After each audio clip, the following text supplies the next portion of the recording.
के का कहता कि ढोरी के ढलाई बा।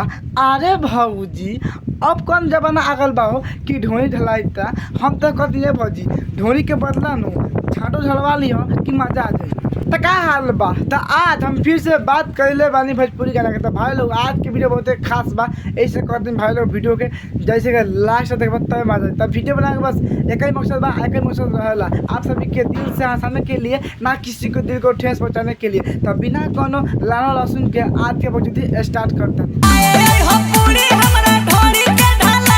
बाहर तारा पहनी के गाड़ी में शक्कर बना के आनी पे लो। वाह बहुत अच्छा। तरह भाई लोग भौजी कितना अच्छा ऑफर दे दिया कि अया हमारा घर है ढोरी के ढलाई बा। अरे भौजी ढोरी के ढलाई तो बा, लेकिन पटाखे पेलबो कर याद रखियो कि भइल जवनिया के हमारा सजाई बा। अच्छा भइल हमरा जवनिया के सजाई बा। अब तो समझ सकता है लोगन कि भौजी कहे के मतलब का बा। तो भौजी भी हम तो कहत दिया कि हमार जवानी के सजा मिलल बा। अरे भौजी तो कोनो बात ना, फिर उहे बतिया रही भइल जवनिया के हमारा सजा। अरे भौजी तू का चाहता रहो कि पटाखा झाट छिल दी। अभी तो हम कहनी है ना कि कोनो बात ना का जवानी सजा भइल बा तो सजाई बा। तो कोनो बात ना बतिया उहे रही। काहे कि देखो कुत्ता के पोंछ आ सरवा दारू के फेंके के आदत कबो ना छूटेला। वैसे कहनी कोनो बात ना, उहे काम जारी रखा ना, फिर पटाखा झाड़ छिलबे करो। बाहर तारा बहनी के गाड़ी में बड़का बाबू के लान पेलो। वाह बहुत अच्छा। सुन तारा भाई लोग कि अयह खाए पूरी हमारा ढोरी के ढलाई बा। अरे भौजी भौसरी वाली आ ढोरियों के ढाल दिए का ओका बदले नु माने प्लस में अपन घोड़े ढलवा लिए कि हगबे ना तारा बहनी के सामान छिलो। मतलब सुन तारा भाई लोग ढोरी के ढलाई कैसे होकर लाओ भाग तोर बहन चोदो के ना तो नहीं खे तारा के पटक के झाट छिलो। मतलब कैसे भौजी कहतिया हो कि यह खाए पूरी हमारा ढोरी के ढलाई भाई लोग। जब ढोरी के ढलाई हो सकता तो भौजी का झाट के कह नहीं हो सकत। ए भौजी झाट के भी ढलाई कर पाऊ का कहता रहा कि तारा के ले बिना आई ना नींद। अरे भैया ये तो कौन आदत बा हो कि भौजी के ले बिना नींदे ना आवत होई। वैसे कहीं भैया का है लाल चाट के सारा बानर हो गल बा। कोनो बात ना भौजी जा दे सारा के दे कोनो दिक्कत नहीं है। काहे सुते जाते बाड़ू अभी ने।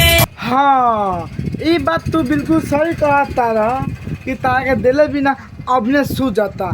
तो ए भैया एगो काम न कर तो भौजी सुतल रहते नु तो सुतला के बाद में जा अलहंगा उठा के भौजी के झाट छिल दो। तो भौजी के तू झाट छिल देवा नु तो कसम से कहता नहीं भौजी इतना खुश रह नु कही चल कोनो बात ना हम ताके रोज देम। ऐसे कि जब वो दवाई लगाए नु तो दवाई महंगा तो, लेकिन तू अपना छिलवा नु तो खुश हो जाई तोहर भाता चाट लिया सार बुढ़ छुचुना तारा से रुस जाई तहार भातार।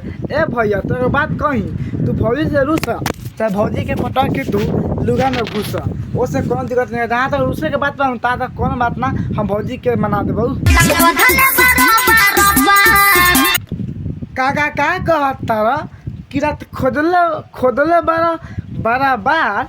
अरे भौजी ऐसे कैसे हो सकता हो तहार भातार रात भर खोदले बा। हाय रे दादा पक्का भौजी के तरफ छेद हो गई खोदला से ना। जैसे भौजी कहती है कि बार बार खोदले बार राते तो भौजी छेद तो पक्का हो गई होई। बाहर तारा बहनी के झाट में आग लगाओ। वाह बहुत अच्छा। राजा बथता ढोरी हमार। अब देखा भाई लोग गलती बा भैया के, काहे कि भौजी के ढोरी में बार बार भैया खोद के आ ढोरी बथा दिल बा। अब देखो जब तो भातार बा माना कर जाके मुठ मार ली तो फिर तोरे दिक्कत हुई। कोनो बात ना लहे दे आराम से ना। देखो भौजी हम मानतानी कि तहा भातार पागल बा। हम इहो मानते कि तहा भातार चट्टा बा। हम इहो मानतानी कि तो भातार नु कोरिया बा, लेकिन कल चाहतन ज़्यादा तोरे भातार बा। अब बार बार खोद दल बा तो पहले सोचे चाहिए कि हाँ काय से करत। अब कोनो बात ना दे प्यार से।